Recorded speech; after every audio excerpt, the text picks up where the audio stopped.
In 2020, Australians have been tested like never before. Flood, fires, drought, and a global pandemic. So many Australians, through no fault of their own, are doing it tough. Lives have been lost. Businesses have closed. Jobs have gone. Our cherished way of life has been put on hold. Our local heroes, the healthcare workers on the front line, just as the volunteer firefighters did over summer, are showing us the way. Their courage, commitment, and compassion show the very best of Australia. Tonight, a grateful nation gives thanks. These qualities are the invisible strength of Australia. We are a resilient people, a proud nation, and we will get through this together. The Great Depression and 2 world wars did not bring Australia to its knees, and neither will COVID-19. Hello, and welcome back to another episode of the First Brick Property Podcast. My name is KM. I'm the director of First Brick Property Buyers Agency. The purpose of the podcast is to bring a casual style show to discuss all things property, with education being the key. Our episodes will range from discussing a variety of topics to having special guests who can share insights into the property world. Whether you're a beginner or a seasoned property investor, we believe this show will be able to further your knowledge and really remove any barriers to getting involved in the exciting and fun world of property. Now, what you heard before was a snippet from Treasurer Josh Frydenberg's opening speech on Tuesday night before he announced the 2020 budget. So today, as you can guess, we'll be talking about that budget and what has come out of it and form sort of a summary from the budget. Before we get into it, I'd like to apologise for not having done an episode in a little while. We've received quite a few messages, which is awesome. From a few people and, asking when's the next episode coming out? Why haven't you done an episode? What's going on? So I'd just like to apologize. I was involved in a little bit of an accident, just being in the hospital for a little bit and just, and coming out, just dealing with a few things, catching up on a lot of emails and work and, trying to service our customers and everything, with those few days out of action. So we've cleared the books and we're back on track. So apologies in advance or in behind, I guess.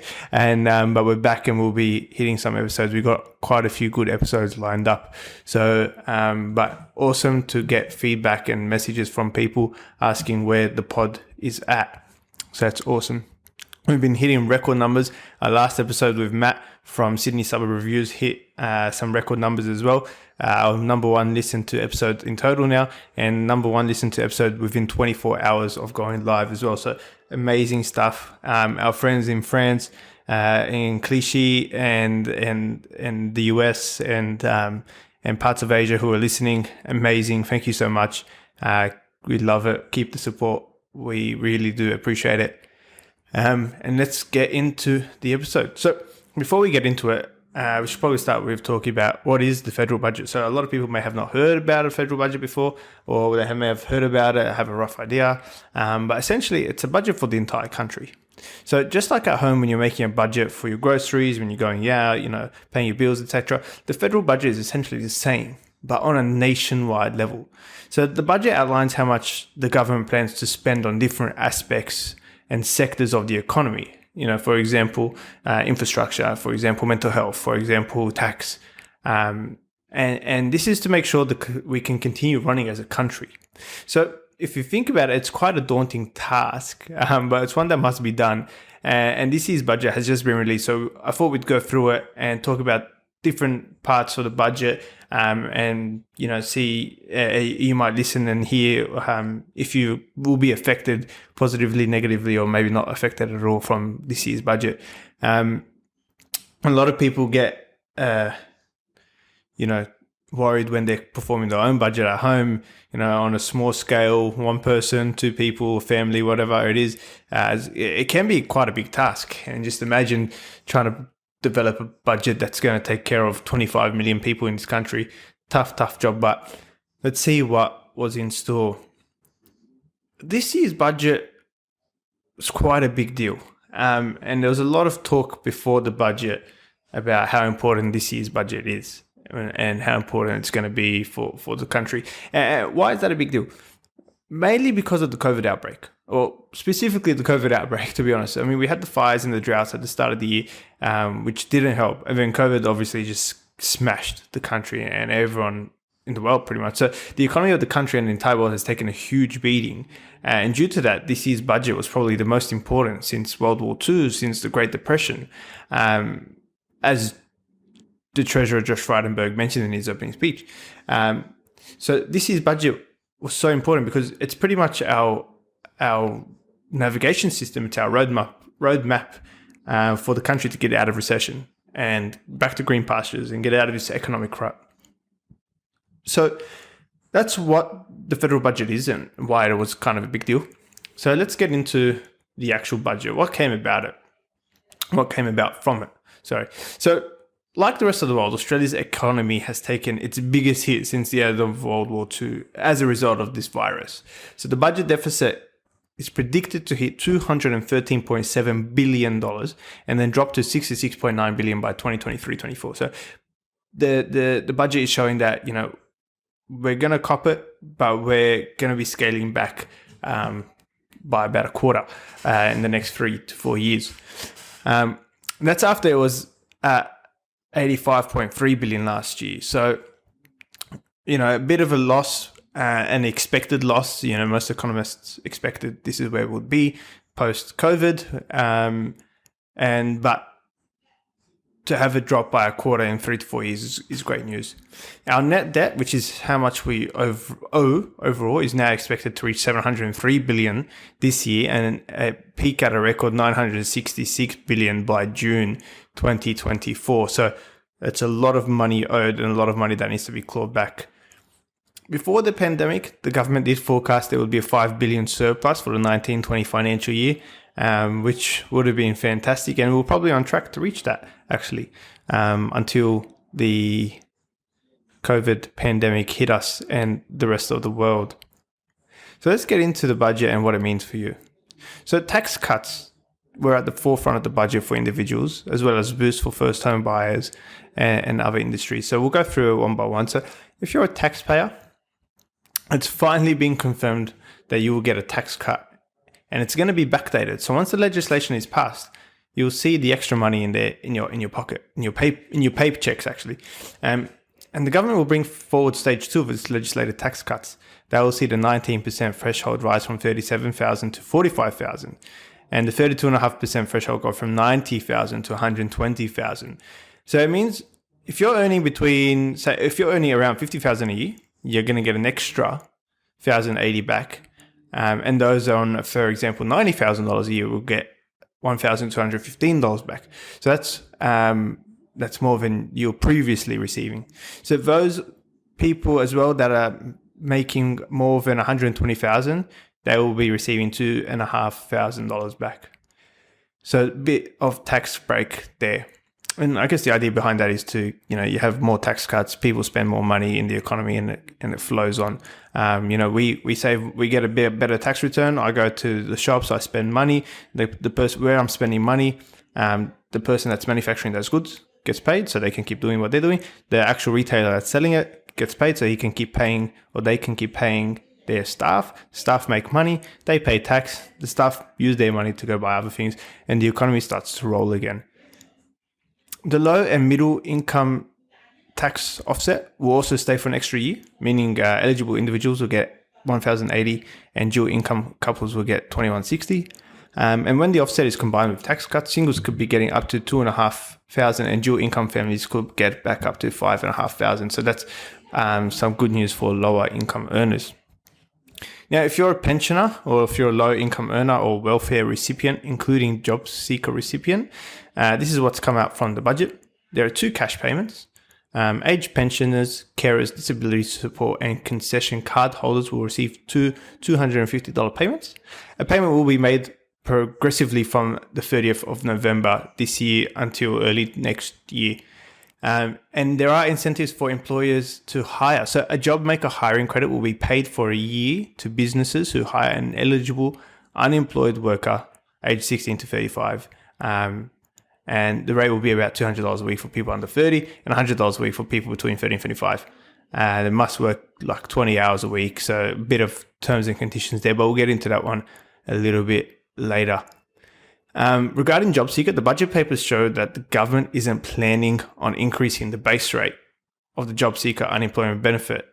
So it's staying kind of where it is, but they also showed that the additional coronavirus supplement currently, which is $250 a fortnight, will end at the end of December, returning the benefit to its pre-pandemic rate. But speaking before the budget, the Social Services Minister, Anne Rushton, said there would be more announcements regarding JobSeeker before the end of the year. So it's a bit of a watch this space area. Now, superannuation. The government is making major changes to how super funds work, saying a new account will no longer be automatically created every time you change jobs. So what used to happen is people get a job. The job has the employer has a super fund. Most of the time, if the employee just says, "Yep, use whatever super fund the employer uses or nominates," and then they move on to another job, and that new employer has a different super fund that they use, and the employee again says, "Yep, let's go with that," and then employee ends up having 2 or 3 super funds and paying fees in different funds, and money gets lost and whatnot. So this will no longer automatically happen. So it's actually making super a lot easier. This is something I really like because what a headache. So instead, Australians will automatically keep their super fund when they change employers. So if you're with super fund X and you move to another job, super fund X will stick to you. It will be linked with your person, I guess. So super funds will also have to meet annual performance tests, and poor performing funds will have to notify members of their underperformance, which is huge because before they weren't, and you wouldn't really know unless you were constantly checking what was going on, and super funds were kind of getting away with underperforming investments. There is an online comparison tool which is being built called Your Super, which will help people pick super funds most suited to them. So now we'll move on to regarding universities. So demand for university places is expected to rise next year, and the government will be providing an extra $300 million to fund 12,000 more undergraduate places, which will also support 50,000 short online courses to provide a faster alternative for those people wanting to upskill. So that includes courses like teaching or health or science or IT and also agriculture. Now, if you run a business, this is important for you to know. Some great news. Immediate tax write-off. Businesses with annual turnover of up to $5 billion. So most small businesses, unless you're really killing it and doing more than $5 billion a year, can write off their full cost of eligible capital assets required from 7th October this year. So acquired from yesterday. So anything acquired from yesterday, or most assets acquired from yesterday, you can do an immediate full tax write-off.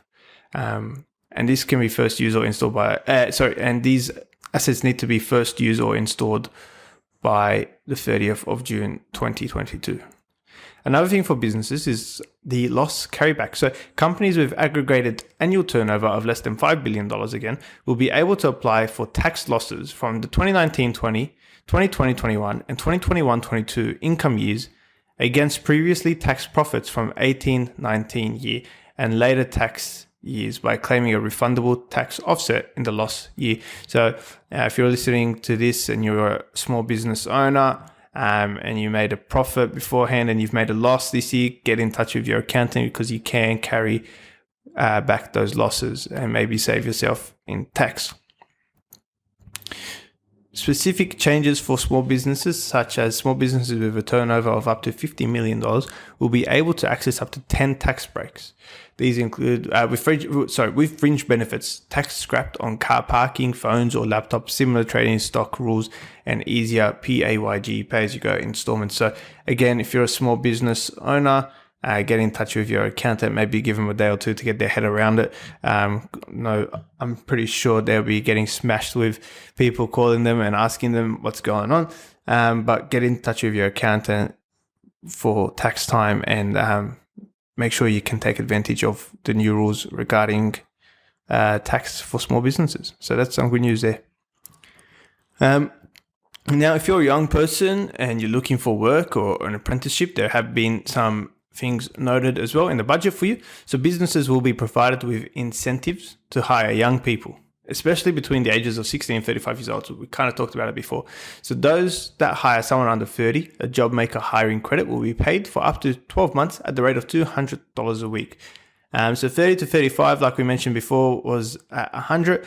And in order to access the credit, new employees must work for at least 20 hours a week and must have been receiving job seeker payment, youth allowance, or parenting payment for at least one of the previous 3 months at the time of hiring. All businesses, other than the major banks, will be able to take up this credit. So businesses will be offered a 50% wage subsidy for every apprentice they hire as well. So the government is making it easier to pick up the tools, providing an extra 100,000 new apprenticeships and traineeships at a cost of $1.2 billion. Businesses will be offered a 50% wage subsidy for every apprentice they hire. So good news for the businesses because they can hire young people. Good news for the young people because it is making businesses more attracted to hiring them as the government's going to be paying half the wage. We'll move on to mental health. So mental health has been a huge concern during the coronavirus pandemic, with the lockdowns and people suffering heavily with depression and loneliness and a lot of things during coronavirus. So it's kind of been a big part of the budget as well. So the government will provide an extra $148 million to this area. This will allow all Australians access up to 10 extra Medicare rebated psychology sessions with the support of their GP, doubling the number to 20 sessions, which is really, really good. So this more funding is also being provided to Lifeline, Headspace, Beyond Blue, and Kids Helpline. So in total, the government is providing $5.7 billion in mental health support this year, which is absolutely massive. Regarding the NDIS, more Australians with a disability will be helped by the NDIS thanks to a $3.9 billion boost, which is great. Now, a little bit about infrastructure. If you want to see some money going into roads and road upgrades, there will be $2 billion up for grabs for states to do road safety upgrades, but it will be provided on a user or lose it basis. So if one state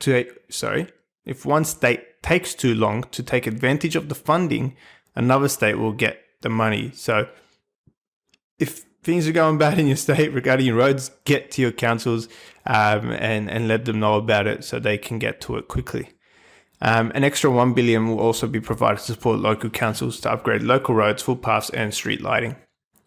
In terms of large infrastructure, projects, the government will provide $14 billion for new or fast-tracked projects around Australia over the next 4 years, supporting an extra 40,000 jobs. So some of these projects across the states include the Singleton Bypass and Bolivia Hill upgrade in New South Wales, the upgrade of the Shepparton and Warrnambool rail lines in Vic, the Coomera Connector in Queensland, the Wheat Belt Secondary Freight Network in WA, the Main South Road duplication in SA, the Tasman Bridge upgrade in Tasmania, the Carpentaria Highway upgrades in the NT, and the Molonglo River Bridge in the ACT, some of the big projects in line to get some more funding and provide some more jobs.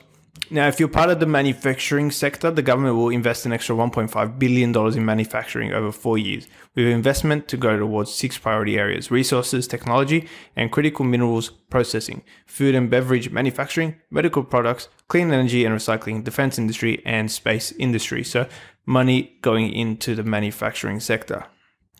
Now, our regional guys, they haven't forgot you either in the budget. So if those people living in the regional areas have been included quite heavily. So you've done it really tough this year thanks to the drought. thanks to the fires and thanks to coronavirus. So to support these people, the government will be providing almost $553 million in funding over the next 4 years. This includes supporting regional tourism operators to attract domestic visitors back to regional areas for $51 million in funding over 2 years. I think that's really good. With international borders being closed or international flights not going ahead, people will be traveling within the country, seeing this great country, visiting places they've never visited before, visiting places they never would have visited before, and really opening their eyes to how beautiful our country is. So that's really good. Will help the economy, pump money into our economy, and hopefully get people back on track. So start visiting your local, or not your local, your in-nation destinations, and check them out. Go visit some new places for your holidays. There will also be an awareness campaign promoting regional Australia, which will help with that tourism. The government's package of measures includes investment in community infrastructure, improving training among health students, and money to help deliver digital services and technologies. There will also be money to develop the skills of local leaders and for the installation of mobile phone infrastructure to cover mobile and digital black spots. Farmers struggling with the impacts of drought will also have access to $2 billion in concessional loans. Now, speaking of farmers, for those who have struggled with the drought, the government's going to spend $156 million over 4 years to help farmers recover and prepare for future droughts. So this includes a further $2 billion in drought concessional loans, that's B billion, and $19.6 million to extend the National Drought and North Queensland Flood Response and Recovery Agency for another year. A further $50 million to build on farm dams, tanks, and troughs will be provided. Now we'll talk about migration and refugees really quickly. So with the international borders still closed, our migration numbers are expected to go backwards. This isn't a good thing. It's a bad thing for the economy. The government is forecasting our net overseas migration will fall from 154,000 from 2019-20 to minus 72,000 by the end of 2020-21. Big drop. With the government thinks it will gradually increase to around 201,000 in 2023-24. In the budget papers, it's assumed there will be a gradual return of international students and permanent migrants in the later part of 21 as travel begins to resume. So some sort of forecast on when they think borders may open up. Now, the number of refugees allowed into Australia under our humanitarian program will drop by 5,000. So the government has introduced a new cap of 13,700 places a year. It used to be 18. And this move is expected to save $958 million over the next 4 years. So that savings amount is going to come from a reduction in demand for settlement services provided by the Department of Health and the Department of Social Services for refugees. So that 5,000 drop will save quite a lot of money, which will obviously be used to fund some of the other aspects that we've already spoken about. Now, and this is a property podcast, so it would make sense for us to talk a little bit about property. So regarding more affordable housing, an extra $1 billion in low-cost finance will be available for the construction of affordable housing, bringing the total available to $3 billion. Another $150 million will also be available to construct new homes in regional areas as part of the Indigenous Home Ownership Program. Now, first home buyers, another win for first home buyers. Those open to buying a brand new home will benefit from the expansion of the government's first home loan deposit scheme. An extra 10,000 buyers will be able to use the scheme, which allows them to borrow with a 5% deposit and avoid lenders' mortgage insurers. Now, the value of the properties they can purchase has also been increased to $950,000 in Sydney, which is huge, $850 in Melbourne and $650 in Brisbane. So the first home loan deposit scheme was around at the start of the year and was incredibly successful. We personally serviced 5 or 6 customers that had used the deposit scheme, and it's absolutely great. Only 5% deposit, no LMI, get into the market, really set yourself up.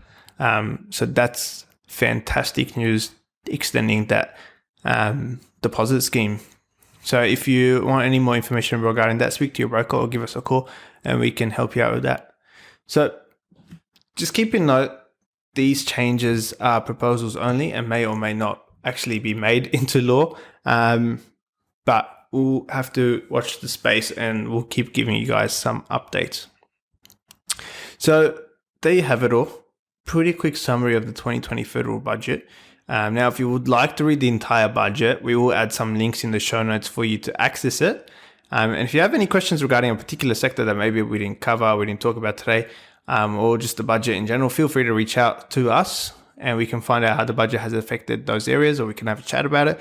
Or if you need to speak to an accountant, or if you need to speak to a broker, or if you need to speak to a solicitor, or if you just need any sort of help and to get pointed into the right direction, feel free to give us a call, and we will definitely help you out in terms of where you need to go. We definitely didn't cover all of the budget, just the main parts. We would be here for quite a while if we went through the entire budget, but those were the main ones. We think we covered most of it. So thank you so much for listening in. Quick episode to get us back into the groove of things. Like I said, we've got some good episodes planned with some good speakers coming up. If you have any questions, please keep sending your questions in. We are compiling them for a Q&A session. Thank you so much to those that listen consistently, those that have been messaging us where we've been, and for those that who have asked how I've been, making sure I'm okay. Thank you so much to all of you guys. Now, to keep us going, we ask that you give us a like, give us a subscribe, hit the subscribe button, and give us a review. A 5-star review would be great, but any review will do. Let us know what you think. Reach out and talk to us. We love to hear from the community. We are growing exponentially quick, but we'd love some reviews so we can keep growing bigger, and we can keep attracting more guests to come onto the pod and talk to you guys about whatever it is you want to talk about. It's the people's show. It's not my show. It's your show. So let us know how you feel, and pass the pod. Just let 1 or 2 people know about the pod that you think would listen to it and would enjoy it, and let them know about it, and then they will do the same, hopefully.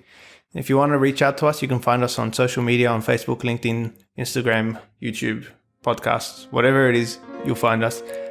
Or you can email us at hello@firstbrick.com.au. Otherwise, we'll speak to you guys a little bit later. Thanks for listening in. We hope you enjoyed it. Ciao.